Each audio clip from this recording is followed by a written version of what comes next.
Prezados senhores, prezadas senhoras, apresentamos agora, no âmbito do nosso curso de Economia Brasileira, o segundo vídeo comentando o texto de Eduardo Modiano sobre o Plano Cruzado, do livro de Marcelo de Paiva Abreu, A Ordem do Progresso. E nós vamos iniciar, apresentando a lógica da estabilização. Vamos lembrar que qual era essa lógica? Era baseado no diagnóstico que a inflação brasileira se mantinha em elevados patamares graças à inércia, graças, digamos, à correção monetária dos contratos, preços e salários. Então, e aqui nós estamos apresentando a lógica da estabilização para o caso dos preços, dos salários, mas isso, na verdade, seria válido para todos, para os empresários também, para todos os contratos, O preço é um contrato, na verdade.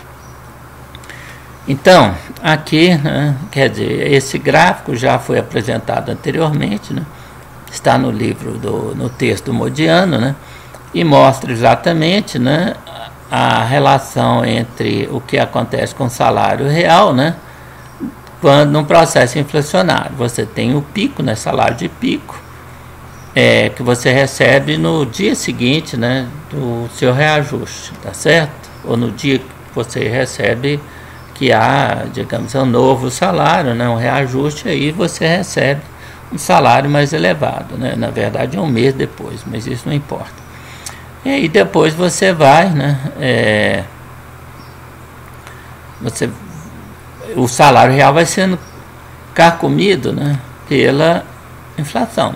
E aí chega no último dia, no último mês, antes do reajuste, quando o seu salário está lá embaixo, tá certo? Está no fundo do poço. E depois ele é reajustado, aí o primeiro salário que você recebe depois do reajuste, seu salário real está no pico. Então, e isso nós já vimos anteriormente, e essa linha aqui representa, na verdade, o salário médio, o que realmente você recebe entre os períodos de reajuste do seu salário. Por exemplo, se fosse uma empresa, se você tem um reajuste mensal, então o prazo aqui não seria 6 meses, no caso aqui dos trabalhadores, no período que nós estamos considerando, mas seria de mensal.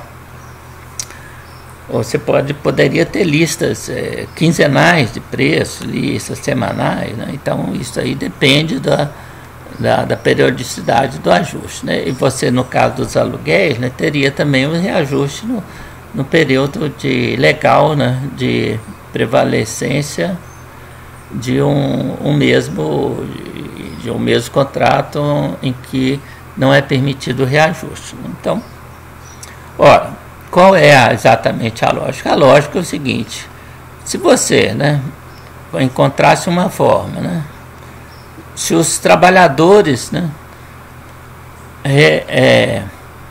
aceitassem em receber um salário menor no dia do seu reajuste, tá certo? Desde que a inflação também fosse menor. Porque aí o salário, se a inflação fosse menor, tá certo? A perda, quer dizer, a inclinação dessa inclinação aqui, seria menor, seria essa vermelha aqui, essa inclinação vermelha. Então, se a inflação fosse menor, eu aceito um reajuste menor. Porque se a inflação for menor, eu fico com o meu salário, com o mesmo salário, tá certo? É claro que isso aí é a ideia do pacto social, Eu posso, para terminar com desde que a inflação seja menor, E se eu fizer isso sucessivamente, eu posso ir reduzindo, tá vendo? Aceita ainda um reajuste menor ainda, desde que a inflação seja menor ainda. E aí chega um momento que você está Quer dizer, você não tem reajuste nenhum, porque não tem inflação nenhuma. É essa a ideia, tá certo? É essa a ideia. Ora, então essa é a lógica da... É claro que isso não pode ser visto na ausência de um pacto social, de um acordo, né? Isso vai ser feito, né, compulsoriamente através de um plano, que foi o plano cruzado, tá certo? Mas essa é a ideia, não é? Quer dizer, você vai, né, o que você vai fazer? Você vai, né, garantir que todo mundo receba o seu salário médio, mas não vai ter, ou o seu ganho médio, mas não vai ter mais reajuste, vai ter inflação zero. Tá certo? É essa, quer dizer, é essa a ideia, né? Bom, quais foram os ingredientes do plano cruzado, né? Primeiro, conversão de 1.000 cruzeiros por cruzado. Foi uma mudança de moeda. Aí nós tivemos uma durante a implementação do PAEG, né? Como a inflação não foi elevada, né? Era relativamente reduzida, né? Não, essa moeda durou até o plano real, né? O plano real não, desculpe, até o plano cruzado, né? Aí você vai mudar, né, pelo cruzado, tá certo? Então, quer dizer, conversão de 1.000, aí até agora é só mudar, tirar os zeros, tem zero demais, né? As moedas estão com números fabulosos, né? Então, você tirou 3 zeros na moeda, tudo bem, né? Até aí é mudança cosmética, né? Bom, os salários seriam convertidos pela média real dos últimos 6 meses, é isso, manter o salário real. Só que aqui, como nós estamos vendo, né, em termos de índice, né, observe que o salário real tinha caído, né? O salário real da indústria de São Paulo vinha caindo desde meados de 1983, né? E os salários e o salário mínimo tinha caído bastante, né? desde pelo menos 1980, enquanto medidas ortodoxas de controle da inflação, que deram todas com burros na água, né? Como poderia deixar de ser. Então, quando você chega aqui, você tem uma defasagem grande, né? Tá certo? Quer dizer, defasagem do salário mínimo era demais, né? Você não vai... O salário mínimo correspondia a 60%, né? 40% do salário de 1980. Você não vai repor isso, porque aí, de acordo com a teoria, você estaria colocando um choque de preço. O que você faz? Você dá um abono de 8%, tá certo? 8%, que não vai repor os salários, né? Mal, né? Mal, não vai repor, mas vamos dizer que repusesse, né? A perda de salário seria da torre de 10%. Você deu 8%, tudo bem, né? E você dá 16% no caso do salário mínimo. Então você dá um reajuste, tá certo? Salarial, né? Exatamente para recompor, para dar um certo conforto, né? Aos trabalhadores, correto? Bem, os salários seriam corrigidos anualmente por 60% a variação de custo de vida. Quer dizer, na verdade você tem uma indexação, mas essa indexação vai ser anual. Quer dizer, o que você está acabando é com a indexação, né, com a correção monetária, num prazo menor de que um ano. Você admite, né, que você vai ter, depois de lançado o plano, 12 meses depois você vai ter um repique inflacionário mais pequeno, né, se a inflação for reduzida nesse período, correto? Nesses 12 meses. Então essa é a ideia, né? E você colocou uma forma de um seguro, que é o gatilho. Quer dizer, se a inflação chegasse a 20% de inflação do índice de preço ao consumidor, tá certo? Aí você teria uma reposição de 20% do salário. Quer dizer, você tem um seguro, né? O único setor que teve um seguro contra a continuação da inflação foram os trabalhadores, né? E aí você deu um reajuste, isso aqui já foi uma coisa difícil, né? Você deu um reajuste dos preços de energia elétrica de 20%. Isso tem um efeito inflacionário. Você aumentou o custo de todo mundo e diminuiu o salário real no dia do reajuste, né? Mas os outros preços, as outras tarifas públicas dos preços estatais continuaram atrasados, tá certo? Você congelou os preços no dia 27 de fevereiro, tá certo? Por tempo indeterminado. Deu um congelamento geral, né? Que é o choque heterodoxo, tá certo? E o índice de preço por atacado foi para o dia 28. Por quê? Que diabo é isso? Que mudou a base? Por quê? Os índices de preço, né? Quer dizer, hoje já tem índices que não fazem isso, né? Que medem a inflação de ponta a ponta. O que é de ponta a ponta? Do primeiro dia do mês ao último dia do mês. Porque os índices de preço medem os preços, a variação dos preços, do dia 15 de um mês ao dia 15 do outro mês, é no meio do mês, tá certo? É o preço médio daquele mês em relação ao preço médio do mês anterior. Ora, observe o seguinte, né? Se você não fizesse isso, né, a inflação em março, né, ela teria sido, né, você quer uma inflação próxima de zero, né, muito pequena, né, 1%, zero. Né. Ora, vamos supor, a inflação de fevereiro vai ser 16%. Tá certo? Vamos supor que ela continuasse nos últimos dias de fevereiro, 16% ao mês. Quando você pegasse o índice de preço, índice IPCA, índice de preço para o consumidor ampliado, você pegasse no dia 15 de março, né, em relação a 15 de fevereiro, daria uma inflação de 8%, que é a inflação da segunda quinzena de fevereiro. Entenderam? Isso desmoralizaria o programa. Certo? Você fala assim, ó, o programa acabou a inflação. Aí você vem a notícia, a inflação de março, que não é a inflação de março, né?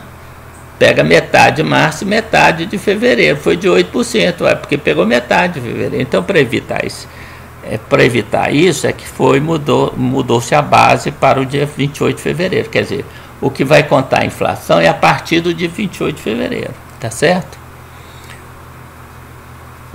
A taxa de câmbio foi fixa ao nível 27 de fevereiro, né? Bem, você vai ter reajuste, atualização dos aluguéis, obedecendo ao qual critério? Ao mesmo critério, né? Você vai ajustar, não integralmente, mas vai reajustar para trazê-los, né, para preservando a média. Essa era a ideia, né? Eliminação corretária da correção monetária nos contratos financeiros pós-fixados e aplicação da tablita. O que era a tablita? A tablita é o seguinte: a inflação, vamos dizer que fosse 15% ao mês, tá certo?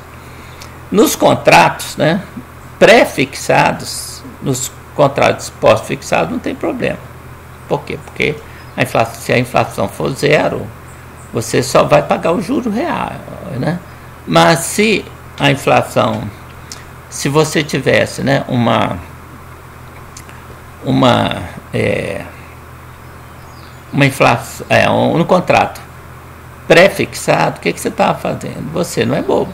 Você, quer dizer, nem todo mundo é bobo, né? Mas muita gente tomou ferro, teve prejuízos, né, por causa da chamada ilusão monetária. Mas o que você assume que os agentes econômicos, dada a experiência que eles têm em inflação, né, se eu vou vender um lote a prazo, né, eu vou vender, a minha prestação futura, né, vai ter 15% de correção monetária, pelo menos, né?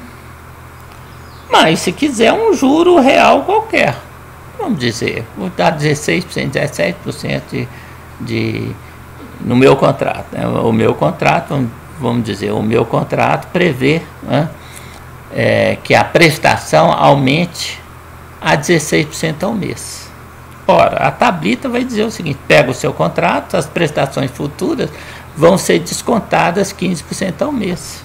Então, o seu juro real o seu reajuste, né, da prestação mensal vai ser apenas de 1%, que é o juro real. Essa é a ideia. Tá certo? E você vai substituir a obrigação reajustável do Tesouro Nacional, tá certo? Pela letra do Tesouro Nacional, que o valor seria congelado por 12 meses. Então, você só vai corrigi-la daqui a 12 meses. Você acabou com a correção monetária num período inferior a 12 meses. Né? Isso aqui, plano cruzado, né? Ataque e defesa, isso é um livro. Está aqui, ó, CDPLAR, foi por autores, né, do CDPLAR, eu fui um deles, escrevi dois textos desse livro, né, sobre o plano cruzado. Ele demorou um pouco, porque nós fizemos rapidamente o texto, mas infelizmente o encarregado da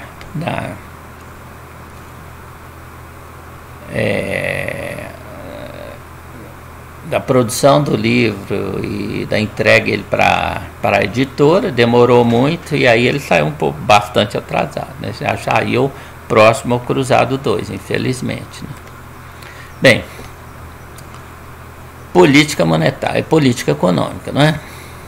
Além do pacote, né? Quer dizer, o pacote, na verdade, é um pacote. Você tem o que é essencial? Você tem um congelamento de preço e a desindexação. É isso que você fez. Tá certo? E a atualização dos valores dos contratos de maneira a preservar o poder de compra de cada um deles referente aos 6 últimos meses. Era essa a visão, né, do pacote, né, da política econômica. Bem, mas além disso, né, você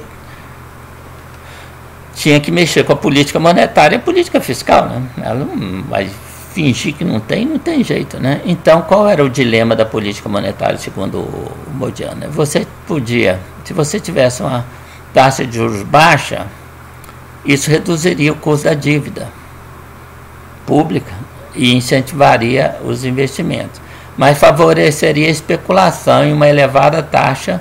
Bom, agora, uma taxa elevada coibiria a especulação, mas também os investimentos, e aumentaria o custo da dívida.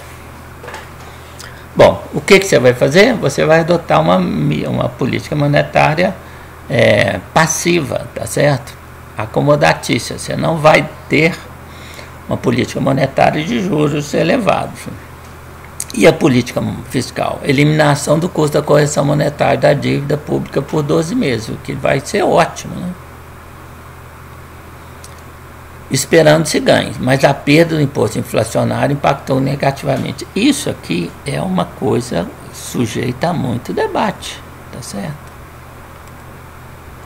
É o contrário. Qual era a política, quer dizer, perda do imposto inflacionário? Que imposto inflacionário é esse? Ah, você tem a senhoriagem, né? A emissão monetária. Olha, se você só tem ganhos de senhoriagem se o Banco Central emitir moeda para financiar gasto público. Caso contrário, quem ganha com a senhoriagem são os bancos, né? É isso, um dos erros colossais que tem. Todo o texto que eu já li sobre senhoriagem calcula senhoriagem como se o governo brasileiro, né, por exemplo, até de 88 para cá, não há financiamento do Tesouro por emissão monetária. E o pessoal continua achando que tem imposto inflacionário, né? O imposto da senhoriagem, né? Aliás, o que se tem é o contrário. Por quê? Porque quem conhece bem finanças vê o seguinte, né? Você vende no mês e arrecada o tributo no mês seguinte. Então, eu vendo um produto no dia 10 de março. Eu vou recolher o ICMS em Em abril. Não é um mês, é um pouco menos de um mês, mas se a inflação for grande, né, se a inflação for de 15% ao mês, eu estou ganhando 10%, 12%, 13%. Né? Então é o contrário, isso aqui é uma coisa que não tem cabimento, tá certo? Por que eu sei isso? Porque eu já trabalhei na Secretaria da Fazenda do Estado de Minas Gerais, então a gente sabe como que é a lógica de imposto. Né? O IPI é a mesma coisa, né? O ICMS nós já falamos, né? Imposto sobre serviço também, o fato gerador de um mês você paga no mês seguinte, né? Tá certo? É o contrário, né? É o contrário. Bom, principais resultados. Março a junho de 1986. Essa é uma fala do Gilson Funaro. Vamos ter ficou famosa. Vamos ter um crescimento japonês com inflação suíça. Bem, o plano foi recebido com entusiasmo pela população. Eu mesmo fico muito entusiasmado. Hoje, eu tenho vergonha de ser brasileiro. Todo mundo tem, né? Todo mundo que conhece um pouco, que sabe o que está acontecendo no Brasil, né? Que não é terraplanistas, quer dizer, nós estamos numa situação inacreditável, né? Não tem governo, né? O governo só faz bobagem, o governo federal, não é? Não dá, e certo, parte da população apoiando, é um governo de terraplanistas, quer dizer, de pessoas que acham que a Terra é chata, literalmente, né? Então, que estão destruindo o Brasil, né? O que resta dele, né? Ora, então, né? Só que eu acordei no dia seguinte, depois, e não foi só eu, né? Do lançamento do plano cruzado, né? Com alegria de ser brasileiro, orgulho, não sei o quê. Poxa, agora nós estamos fazendo alguma coisa, né? Efetiva, né? Nós estamos fazendo aquelas coisas que nunca funcionaram, que é tratar a inflação como se fosse um problema de demanda, falar que a inflação é um fenômeno monetário, essas coisas dos terraplanistas da economia, né? Agora você tinha uma coisa séria, tá certo? Você tinha coisa séria, né? O diferente, né? Pelo menos, né? Era sério e diferente, né? As duas coisas, né? E o plano foi recebido, a população queria o congelamento, né? O congelamento sempre foi muito bem visto pela população, menos pelos empresários, é claro, né? Depois ele vai ser desacreditado, né? Bem, vai haver uma queda substancial da inflação, né?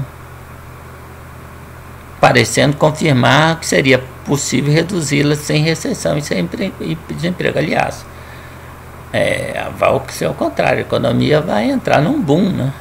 Surgiram os primeiros indícios de excesso de demanda. O que você está falando?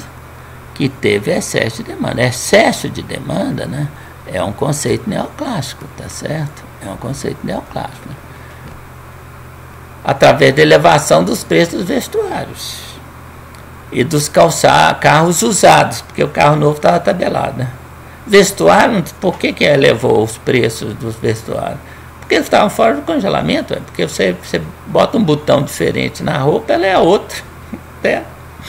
Aí se o fiscal falasse, mas você está vendendo a calça mais cara, eu falo, não é a mesma calça, é diferente, tem aquele botão lá, aí o que ele vai falar, né? E da escassez de leite, subsídio, você vai subsidiar, e de carne. Isso é uma das coisas, né? Quer dizer, na verdade, as exportações, nós vivemos numa economia capitalista, né? É que a fome resolve o problema, tá certo? Todo mundo ficou com dinheiro para comprar leite, aí faltou leite, né?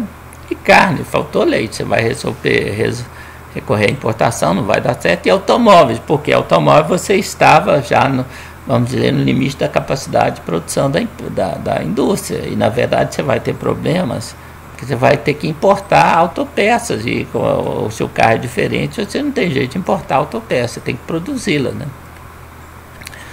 Bom, o que efetivamente houve, né? O aumento do poder de compra dos salários, nós já vimos, né? Teve um aumento entre 8% e 16%. Tá certo? A despoupança voluntária, na verdade, você teve um reajuste geral, né? Todo mundo houve um salário. E, além disso, teve 8%, porque tinha aqueles, né, que já estavam, né, perto de receber, né, na segunda metade de 3 meses depois, na segunda, quer dizer, já tinham decorrido 3 meses que o salário real estava abaixo da média. Então, eles tiveram uma recomposição do salário, tá certo? E ainda 8% ou 16%. Então, realmente houve um aumento extraordinário do poder de compra do salário. Mas a despoupança voluntária, causada pela ilusão monetária. Por quê, né? Porque muita gente, né, eu tive um caso, né, eu fui para a televisão dar entrevistas sobre o assunto lá em Belo Horizonte, né? E aí teve o público podia ligar e perguntar, depois deu uma entrevista e depois teve um debate, um esclarecimento, né? E aí uma senhora ligou dizendo o seguinte, né? Eu nunca esqueci isso, ela tinha uma poupança de 3 mil, tá certo? De 3 mil cruzeiros, né? Então, com a inflação de 15%, ela tinha uma renda mensal, ela era uma viúva, de R$450. E agora isso desapareceu, né? A renda dela, né, passou a ser 0,5% real, né? 0,5%, tá certo? Então ela me perguntava o que ela ia fazer, né? Porque ela ficou empobrecida. Eu falei, minha senhora, eu não ia falar que esse era um problema de ilusão monetária, ela não ia entender, né? Eu falei, olha, infelizmente você vai ter que trabalhar, tá certo? Mas o que eu anteve, né? Se não tivesse acontecido o plano cruzado, em 1 ano ou 2 anos ou menos, não sei, né? Ela estaria, né, ainda com dinheiro no banco, né? Mas não podia comprar nada com dinheiro no banco, tá certo? Então houve ilusão monetária. Muita gente tirou o dinheiro da poupança para comprar, porque não dava mais rendimento, dava rendimento nominal, né? O declínio do recolhimento do imposto de renda para as pessoas físicas, a redução das taxas de juros nominais, certo? Isso é ilusão monetária. Então, na verdade, é efeito da ilusão monetária. O consumo reprimido durante anos de recessão e o congelamento de alguns preços em níveis defasados em relação aos seus custos detonaram conjuntamente uma explosão de consumo. E aqui está a explosão de consumo, né? Tá certo? Quer dizer, aí ó, as vendas de comércio na região metropolitana de São Paulo, tá certo? Que é típica, não é típica, mas é a maior região consumidora do Brasil. Nós não temos dados para as outras, né? Então nós recorremos a isso. Observe que o aumento em alguns produtos aí de duráveis foi expressivo, né? O que cresceu menos, né, foi o de não duráveis, tá certo? Mas o comércio em geral cresceu muito, que é o azul aí, né? E o Bonina, né, rosa choque, como se diz hoje, né, cresceu extraordinariamente, né? Então o consumo cresceu aceleradamente nesse período, tá certo? Tem razão, houve uma expressão do consumo, aliás. Expansão exagerada da oferta de moeda. Vem cá, como é que você sabe que é exagerada? De onde tirou isso? Você sabe o que é? Porque o que acontece é o seguinte, né? A demanda por moeda vai crescer muito, porque agora você pode deixar dinheiro parado no banco. Antigamente você não podia, porque o dinheiro não perde valor no banco, né? Há uma monetização das relações mercantis, passam a ser feitas em moeda, em vez de ser em crédito bancário, né? em cartão de crédito, em várias coisas. Não, agora você tem sua moeda, você vai uma remonetização da economia. Então a demanda por moeda cresce muito, né? Mas você vai dizer que houve uma expansão exagerada. Bem cá, você pode até dizer, mas você tem que justificar, o que não é fácil, né? Fazer um estudo, que eu não sei nem como, nunca pensei nisso, né? Para mostrar que a demanda de moeda não cresceu, né? não cresceu no mesmo ritmo da oferta. Em geral, não é assim. Em geral, como já queria a Adam Smith em 1776, né, a demanda por moeda, a oferta de moeda cresce ao ritmo da demanda. A não ser que você tenha uma emissão maciça, por exemplo, de moeda para financiar gastos do tesouro, né? Que aí a moeda é exógena. Mas a moeda que circula as mercadorias, ela exatamente, quando aumenta a circulação mercantil, né, aumenta a monetização das relações, aumenta a demanda e os bancos vão atender essa demanda. É isso, né? Então, essa afirmação aqui é uma afirmação de livro texto de economia, que está errado, que acha que a oferta de moeda é exógena. Não é, nunca foi. E é fácil mostrar que não é, né? Todos os programas, né, que se basearam no controle da oferta de moeda não conseguiram controlar a oferta de moeda, né? Não é à toa que os regimes de metas monetárias deram com os burros na água e foram abandonados, né? Bom, o que contribuiu para o processo? Processo aqui, esse processo, vamos dizer aqui, né, especulativo, tá certo? O Modiano fala isso, mas é isso que ele quer dizer, né? Ou seja, a bolsa de valores, inicialmente, né, aqui está a oferta de moeda, ela aumentou em 50%. Foi, né? E efetivamente isso aconteceu, né? Agora, se foi por causa de aumento de oferta de moeda, não sei, né? Eu sei o seguinte, né? Todo mundo usava, né, as aplicações financeiras nos bancos, né, para manter a sua moeda em termos reais, né, seu dinheiro, né? E faziam aplicações. As taxas de juros reais eram muito elevadas, né? Desde aí do início da década de 80, tá certo? Muito elevadas. E de repente essas taxas, né, para o aplicador caíram. E aí você está com dinheiro, você vai fazer alguma coisa com ele, né? Então ele vai aplicar na bolsa. Houve um boom da bolsa, né? Teve até um caso interessante, né? Porque um amigo meu me falou, eu falei, olha, passado 3 ou 4 meses, né, ele me falou lá para junho, maio, né, eu falei, tira o dinheiro da bolsa, você já ganhou muito, né? Aí ele fala, muito bom, obrigado pela falar, aí foi embora. Eu encontrei com ele anos depois, e aí, tomando cerveja num bar, né, perguntei, e aí, que fim levou aquilo? Você saiu da bolsa? Ele falou assim, eu não tive coragem. Esse é o problema. Ou você estava falando para tirar dinheiro, mas todo mundo estava aplicando, eu fiquei na bolsa. Então eu falei assim, então você perdeu os ganhos. Ele falou, eu perdi os ganhos que eu tive, né? O ágio do dólar, que era de 26%, vai ser 50%. Isso é sintoma de... Isso aqui, ó, é sintoma realmente de especulação. Tá certo? Quer dizer, houve um processo especulativo ganho, né? E isso é normal no capitalismo. Quando você tem dinheiro sobrando, tem capital na mão, você vai procurar maior rendimento e aí você vai especular, tá certo? Nós tivemos vários processos especulativos, né? O maior deles agora recentemente, não tão recentemente, foi, por exemplo, com as commodities, né? Commodities. Depois da crise do subprime, né? Antes da crise do subprime era no mercado imobiliário norte-americano, depois foi para as commodities, né? Depois foi para as obras de arte. Agora eu não sei como é que anda isso, né? Mas isso é comum no capitalismo, né? Tornou-se clara a magnitude do desequilíbrio fiscal. 2% do PIB contra meio esperados. Em relação a esperados, tudo bem, né? Mas se você olhar aqui, isso aí é um erro Quer dizer, você está comparando o efetivo com o esperado.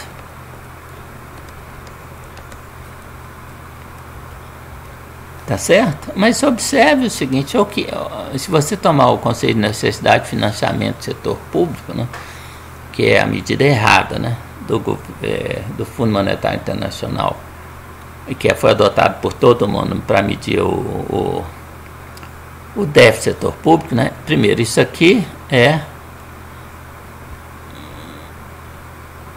necessidade de financiamento do setor público no conceito operacional, que é o único certo. Operacional, tá? E aí nós colocamos, observe o seguinte, primeiro, né? Nós colocamos aqui o azul é o governo federal, que é o único que pode ter alguma implicação teórica. Por quê? Porque se o governo financiar o seu déficit, né, através de criação de moeda, tá certo? Aí você teria, né, podia ter uma expansão exagerada da oferta de moeda e poderia ter inflação resultante disso. De outra maneira, não. Mesmo assim, a inflação seria muito pequena. Por quê? Porque toda experiência mostra, né? Porque a velocidade de circulação da moeda varia, ao contrário do que eles dizem, essas porcarias de livro-texto que vocês têm aí, né? De introdução à economia, ou de economia monetária e financeira, ou economia, macroeconomia, né? Que diz que a oferta de moeda é exógena. Não é, né? Ela é endógena, como nós já falamos, né? Em segundo lugar, né? Ela quando você aumenta a relação entre variação da oferta de moeda e nível de preço é mínima, Antes, né, antes da crise do subprime, né, eu tinha lido um texto, né, sobre essa relação, tá certo? Nos Estados Unidos. E o texto faz um estudo econométrico, muito bem feito, na verdade, né, vendo a relação entre expansão da oferta de moeda e variação do PIB nominal. E nos Estados Unidos, e chegaram à conclusão que era de 10%. 10%. Ora, só que o aumento da oferta de moeda está associado, até o Milton Friedman fala que no curto prazo isso é verdadeiro, né? A aumento da renda real. Então você tem dois efeitos, o aumento da renda real e o aumento do nível de preço. Se você pegar 50% para cada um, você chega à conclusão seguinte, que se você aumentar em 100% a oferta de moeda, o efeito da inflação vai ser de 5%. Olha. Aliás, depois da crise do subprime, né, os Estados Unidos aumentaram 20% da oferta de moeda e os preços caíram. O nível de preço caiu. Depois subiu a 2% ao ano. Poxa, tenha paciência, né? Tem gente que ainda aceita e fala isso, e ensina isso, né? Então, né? Primeiro, né? Tá certo? Ou seja, de qualquer maneira, o que interessa foi a queda brutal do déficit público. Tá certo? Então não tem essa de achar que, né? Bem, só que o crescimento das vendas foi enorme, né? 22% nos primeiros meses, já mostramos isso, né? E a variação de 33,2% nos bens duráveis de consumo aqui. Faltou produto, né? Tá certo? Isso aqui era uma realidade. Você ia no supermercado, tinha muito pouco produto. Mas isso também é porque pelo desalinhamento dos preços, quer dizer, e uma coisa engraçada que aconteceu nesse período foi o surgimento de novos produtos, que eram os mesmos velhos com outras embalagens. Uma das coisas mais engraçadas, né, foi eu sempre consumi, agora consumia, né, o chocolate, aquele diamante negro. E o diamante negro, ele sumiu. Surgiu depois um diamante negro menor, com valor quase o mesmo do maior que tinha sumido, né? Diminuíram, digamos, o diamante negro pela metade, de 100 gramas, agora tudo virou 90 gramas, de 100 gramas para 50 gramas, e o preço dele, em vez de cair pela metade, caiu em 10%. Então isso surgiu, né? Por exemplo, você ia num restaurante, não tinha os pratos antigos, tudo não estavam, tinham outros pratos que eles tinham criado, porque aí podia cobrar outro preço, tá certo? Então, né, Bem, e aí então nós encerramos esse vídeo de hoje, né? E vamos falar no próximo vídeo, eu vou tratar do cruzadinho, né? Envolvendo o período de junho a outubro de 1986.